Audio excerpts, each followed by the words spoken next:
Welcome to the Carbon Academy module Minimum Energy Efficiency Standard, Mastering EPCs to Protect Investment Yield. During this CPD session, we will be covering why EPCs matter and the link between EPC grade and asset value, the importance of formulating a risk management strategy, how to maximize EPC grades, including a case study on work we have undertaken in this area, and what you need to know about the Minimum Energy Efficiency Standard, or MEES as it is commonly known, following the release of the guidance document earlier this year. For the first time since their introduction almost a decade ago, EPC grades now finally count. The Energy Efficiency Regulations 2015, which has driven the introduction of MEES, is possibly the boldest of all UK energy regulations. Historically, energy legislation has sought only to encourage companies to reduce their energy consumption. With this legislation, companies must for the first time act to improve energy efficiency if the minimum standard is not met. It is a game changer and makes the risk of sustainable obsolescence a reality, as failure to meet the minimum standard will result in an unlettable property. What is particularly interesting has been the market's response to this requirement. Whilst legislation has set the minimum standard at an E grade, the market is raising the bar, as will be discussed later. So, what all this means is that an EPC is no longer a tick-box compliance exercise to complete a sale or letting. Companies have been forced to wake up to the importance of EPC ratings, and the drive now is to get the best possible score ahead of the deadlines. By 2018, an E-grade EPC must be attained in order to secure a new lease or a renewal. And from 2023, the net is cast wider to cover all existing leases too.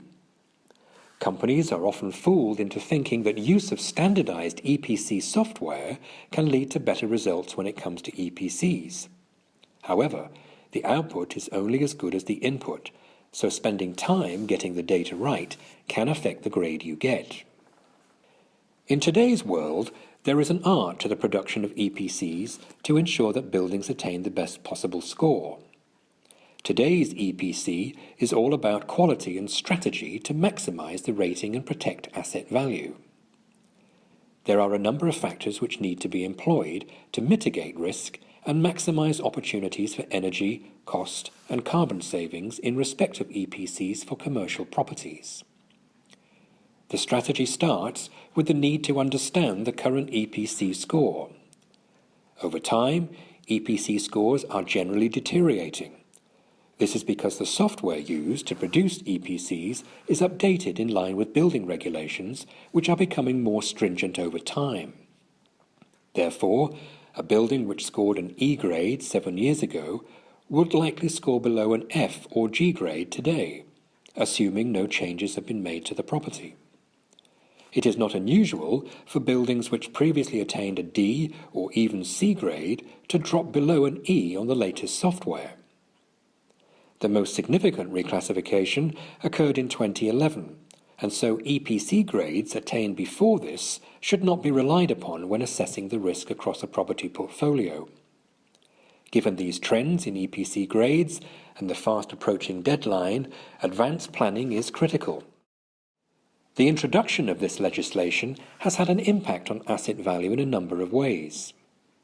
Landlords and investors can no longer avoid the fact that sustainability and energy performance have an economic impact when it comes to property in terms of value and rental income. The impact on property value is clear. Unlettable buildings will lose value, as no tenants means no rental income, leaving the property worthless, unless, of course, it is occupied by the owner or in the process of redevelopment. Such is the importance of an EPC on property value that the RICS guidelines do not permit valuers to submit a valuation without sight of the property's EPC, and they must account for this within their valuation. What is also interesting is there is evidence that both tenants and investors alike are sitting up and taking notice of EPC scores. The former when selecting their office of choice, and the latter when making investment decisions. As a result, whilst the government has set the minimum energy efficiency standard at a Grade E EPC, the market is raising the bar, with many investors refusing to lend on any properties with an EPC grade lower than a D or in some cases a C. Likewise, tenants are looking to lease properties with grades which are higher than the legal minimum standard. EPCs were introduced to the UK 9 years ago, and a number of lessons have been learnt since their introduction. These lessons allow us to plan strategically to assess risk. Up to May 2015, over 13 million residential EPCs and 500,000 commercial EPCs had been completed, representing 40% of all commercial stock. The average grade across all of these EPCs was a D. Electricity has a higher carbon emission factor than gas per kilowatt hour, and as a result, buildings with electricity-intensive air conditioning systems often perform most poorly in terms of EPC grades. Building age also has a significant impact on the score, as building regulations have been updated over time to increase the minimum standard for energy performance for new builds, so these naturally perform better. The starting point in developing a strategic EPC plan is to undertake a portfolio risk analysis. Firstly, any properties which already have an EPC falling below the minimum standard need to be identified, as these present an immediate risk. Secondly, for any building where an EPC does not exist, this needs to be attained, at least in draft, in order to assess the risk. The final step in the risk analysis is to review the completion dates for the EPCs and decide which of those previously scored at an E, D or C grade and therefore could be at risk today due to the software updates. Of course, if buildings have had improvement works to any of the fixed heating, ventilation and air conditioning or HVAC services, lighting or building fabric, they may see an improvement in EPC grade or at least have limited any deterioration in score. There are a number of key characteristics of properties which are known to cause the worst EPC scores. Some of the poorest scores come from properties with inefficient building fabric. Properties formed of single brick construction, single glazing and poor insulation generally find themselves down in the G grade banding. Installation of secondary glazing or double glazing and good insulation are key upgrade measures for improvements. The type of HVAC systems installed also has a big impact on EPC rating. Classic 1980s and 1990s properties with large central air conditioning systems are very energy intensive, and this is reflected on EPC scores. Building design in this era focused on providing occupiers with the latest technologies, but systems were overspecified, and little thought was given to energy efficiency during that period. Whilst it is well understood that older and less efficient systems generally receive the lowest scores, it is clear that some types of building service systems have fared particularly poorly under the software changes. We have seen the EPC ratings for some properties with air-cooled air conditioning systems change significantly. Variable air volume, or VAV systems, appear to be by far the worst offenders under the software changes, and with several properties with VAV systems falling by as much as 2 or 3 ratings when run on the latest software. Understanding the systems in buildings across your portfolio can highlight the areas which need immediate focus, as there is the likelihood of scores dropping significantly from pre-2011 EPCs. Upgrade of HVAC systems can be very costly and not always feasible. A number of properties have demonstrated that sometimes the upgrade of lighting to LEDs across the site can be a more cost-effective way of improving the EPC rating without altering the HVAC systems. There are 3 levels of EPC for commercial buildings, and the correct level is required to be selected dependent on the complexity and sophistication of the HVAC system. Level 3 EPCs are used for simple buildings with a heating capacity of less than 100 kilowatts and a cooling capacity of less than 12 kilowatts, with level 4 used where system capacities exceed these thresholds and have more complex centralized air conditioning systems. A smaller number of commercial buildings with multifaceted systems require a level 5 EPC, which uses dynamic simulation modeling, or DSM, to account for these complexities. Level 5 EPCs are required for buildings which have an atrium, automatic blind control, or curved glass. Although this requirement exists, we have seen a number of buildings which fall under the requirement for a level 5 EPC, but where level 4 EPCs have been commissioned using techniques to get around the requirements for level 5 and simply tick the compliance box. However, the sophistication of a level 5 EPC model allows the input of more granular data, which in turn allows identification of some of the nuances that are masked in a more simplified model.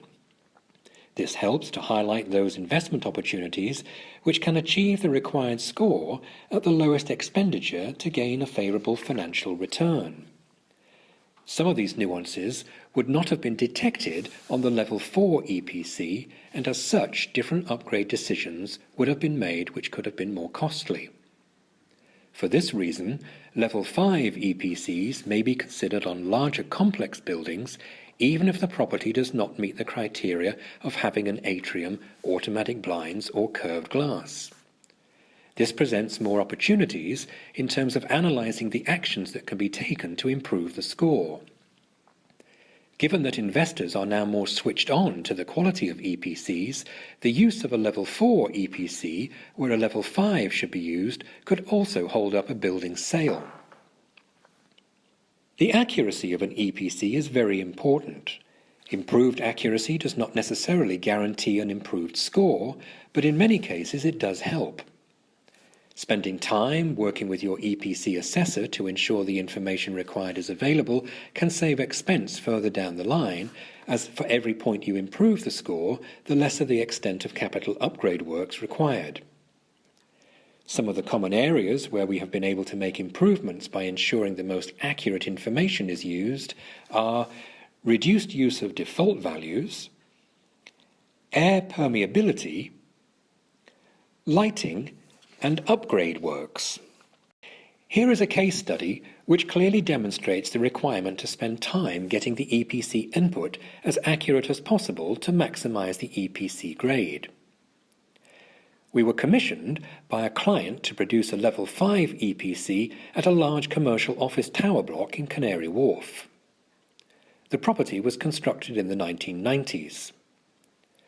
When we first produced the EPC, the complexity and age of the site meant that detailed information was not easily obtained.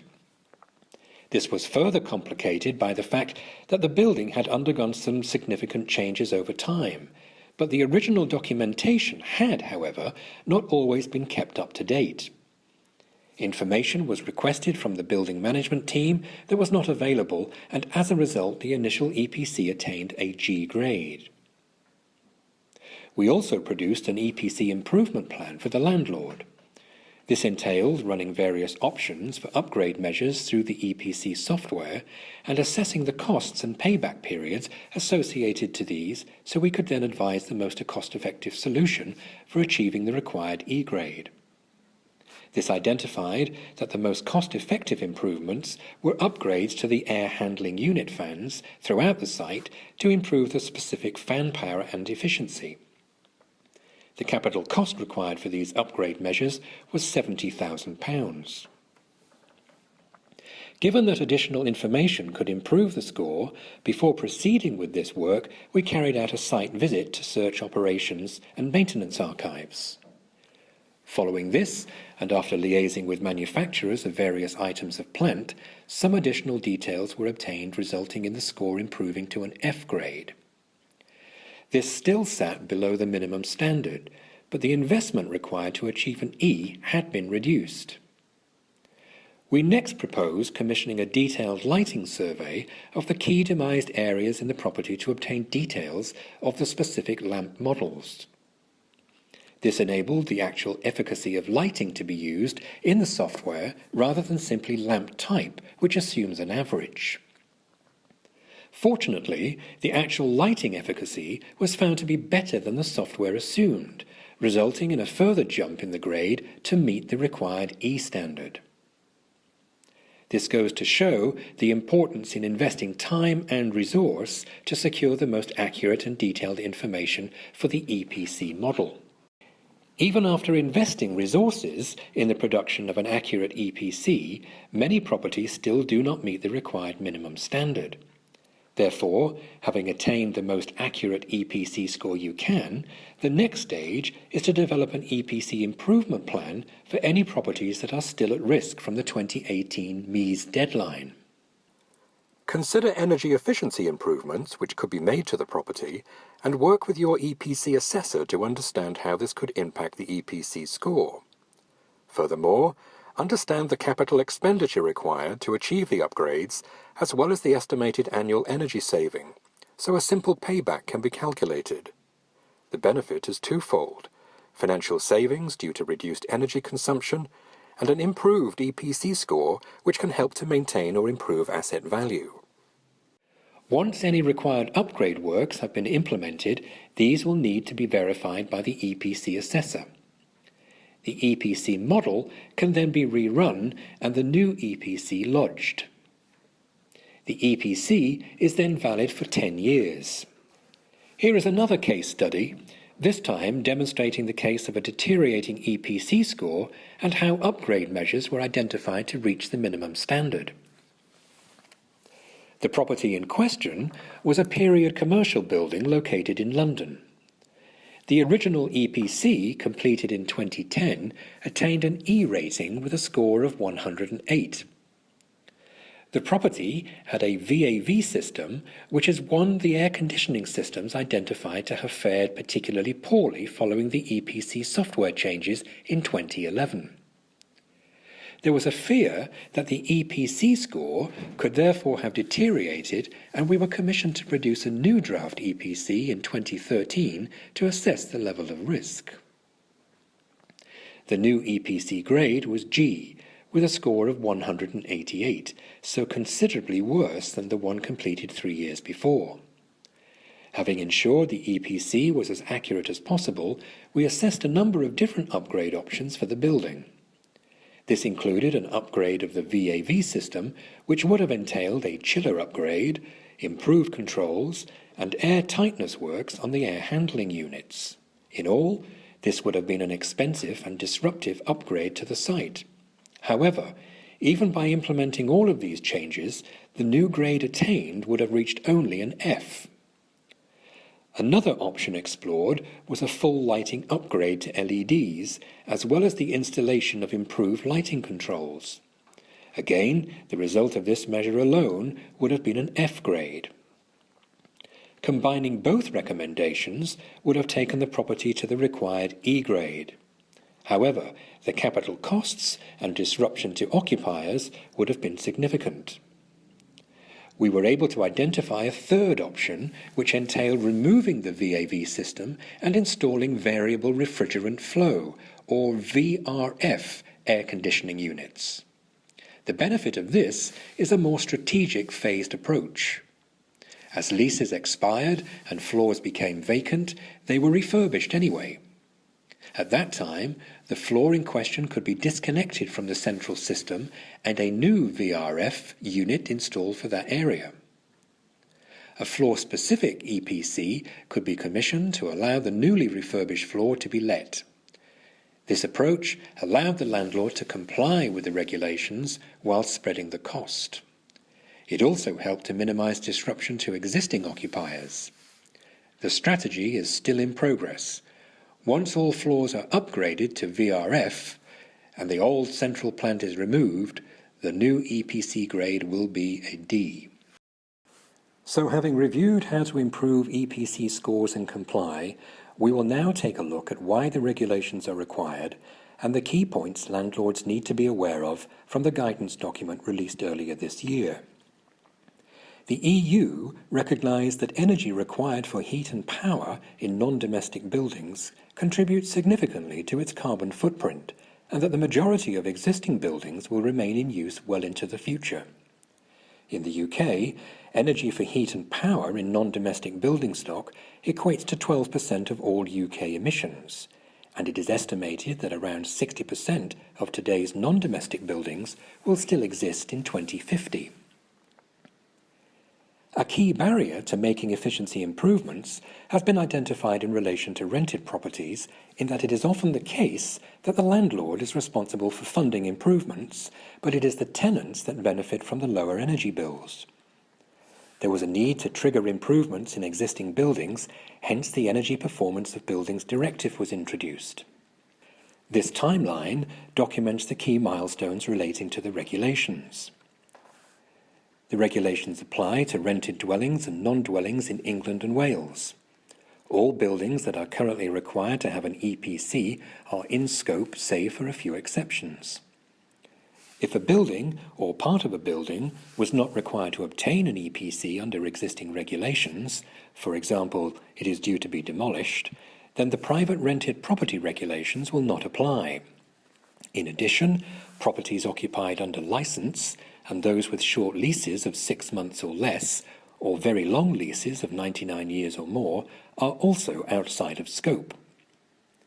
From the 1st of April 2018, it will become unlawful to issue a lease to a new or existing tenant for both domestic and non-domestic landlords if the building does not have an EPC grade E or above, unless, of course, any exemptions apply, in which case they must be recorded on the exemptions register.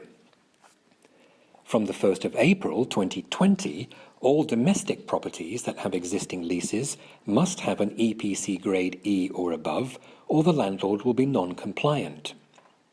The deadline for compliance for non-domestic properties with existing leases is the 1st of April 2023.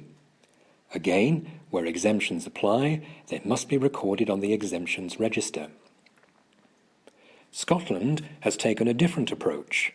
Its EPC regulations came into force on the 1st of September 2016, placing requirements on building owners to assess and improve the energy performance of non-domestic buildings with a floor area of more than 1,000 square metres that are not constructed to the 2002 building standards or later. The Non-Domestic Private Rented Property Minimum Standard Guidance was published by the government in February 2017. The initial draft of the EPC guidance was severely lacking and left a number of unanswered questions. We were fortunate enough to have worked with the government in developing the guidance during consultation phase to ensure that any issues we identified were picked up on and clear answers provided. Next, we take a look at some of the key clarifications which came out of this guidance. EPC requirements. Where a building is required to have an EPC due to sale, letting or modification, the landlord will be subject to non-compliance penalties for not registering a valid EPC. Where a building is exempt from requiring an EPC, or the need for a new EPC has not been triggered, the building will not be subject to the minimum standard. There is no requirement to obtain an EPC to comply with MEES. Multiple EPCs for buildings and demised spaces. With regard to multi-let properties, there are many situations where EPCs are registered and valid for both the entire building and demised spaces within a building. In such circumstances, the EPC for the demised space will be the most relevant one. Where there is an EPC for the whole building only, and the demised space does not require an individual EPC, the certificate for the whole building will be the relevant one. Listed building requirements. It is a popular misconception that all listed buildings do not require an EPC. This is only the case where the character or appearance of the property would be altered by compliance. It is for the owner of such a property to seek appropriate advice on the requirement for an EPC and where it is required in the building. Responsibilities of landlords and superior landlords. It is clear that anyone who lets a building or part of a building on a qualifying lease must comply. There will therefore be occasions where tenants are also landlords. In addition, Public bodies and local authorities acting as landlords will be responsible for compliance. Validity of EPCs. Where there is no requirement to renew the EPC, and the EPC expires during the tenancy, the property will not be required to comply with MEES. This will become of particular interest in 2023, as if the EPC has expired and there is no legal trigger to renew it, the requirement to comply with the minimum standard will not be applicable. The regulations state that compliance is required only where there is a valid EPC in place. There are a number of exemptions from compliance with the regulations. With regard to cost and financing, landlords may be eligible for an exemption from reaching an E rating where they can show the property has installed all cost-effective measures available. The cost-effectiveness has been confined to those measures that can be financed within a 7-year payback period. It requires installation of improvements that are expected to deliver the same or more in energy bill savings within the 7 years. The cost of purchasing and installing measures are used when determining whether the property is eligible for such an exemption. The exemption is a temporary one and expires after 5 years, at which time the landlord will be required to reassess the cost-effectiveness and make improvements if it is possible for the measures to meet the 7-year rule. A landlord may also be eligible for an exemption where it cannot obtain required consents or permissions for the improvement work necessary to bring the EPC to the required standard. This can be either that finance is proposed but consent is not given for the works, or consent is provided with unreasonable conditions that make it impossible for the landlord to complete the work. The exemption lasts for 5 years unless it relates to an occupying tenant denying consent, in which case it ceases once they vacate the property if it is sooner. The exemption is again a temporary one, and after 5 years, if the tenant remains in situ, the landlord will be required to reapply to the tenant to make improvements. The exemption can only remain in place if these conditions are met and consent continues to be refused by the tenant. Another temporary exemption is in relation to devaluation or damage to the property. Landlords are eligible for an exemption where they can show that a qualified expert has provided written advice that the measures required to improve the EPC will reduce a property's value by 5% or more. The valuation assessment must be undertaken by a RICS qualified valuer. The property damage assessment must be undertaken by a building conservation, independent architect, chartered engineer, chartered building surveyor, or chartered architectural technologist. This exemption is also valid for 5 years, after which time the process must be repeated to ensure that the assessment remains valid. The Private Rented Sector Exemption Register will open on the 1st of October 2017 and will be available online for public viewing, with non-compliance also being published through that platform. It is important to point out that the landlord cannot incentivize or coerce the tenant to withhold consent. However, as the tenant will benefit from a more efficient building and lower energy costs, it is not expected that refusal will be a common occurrence. The penalties for non-compliance of the non-domestic regulations depend on the period that the landlord remains in breach. For renting out a non-compliant property for a period of less than 3 months, the fine is 10% of the rateable value, with a minimum fine of £5,000 and a maximum of £50,000. For renting out a non-compliant property for a period of more than 3 months, the fine is 20% of the rateable value, with a minimum fine of £10,000 and a maximum of £150,000. For providing false or misleading information, or failing to comply with a compliance notice, the fine is set at £5,000. It is important to note that the regulations cannot prevent the landlord from renting out the property. However, the fines will be imposed and non-compliance will be published. The penalties for non-compliance of the domestic regulations again depend on the period that the landlord remains in breach. For renting out a non-compliant property for a period of less than 3 months, the maximum fine is £2,000, and for a period of more than 3 months, it is £4,000. For providing false or misleading information, the fine is set at £1,000, and for failing to comply with a compliance notice, the fine is £2,000. Again, non-compliance will be published. In light of these regulations, it is important for landlords and property managers to be prepared by understanding the risks which exist across their property portfolios and developing EPC improvement plans where risk is high. As outlined, there are a number of ways that risk can be assessed, and spending time ensuring EPCs are accurate could save on costly upgrade works further down the line. This concludes the Carbon Academy Minimum Energy Efficiency Standard module. We do hope you found it informative and would welcome your feedback.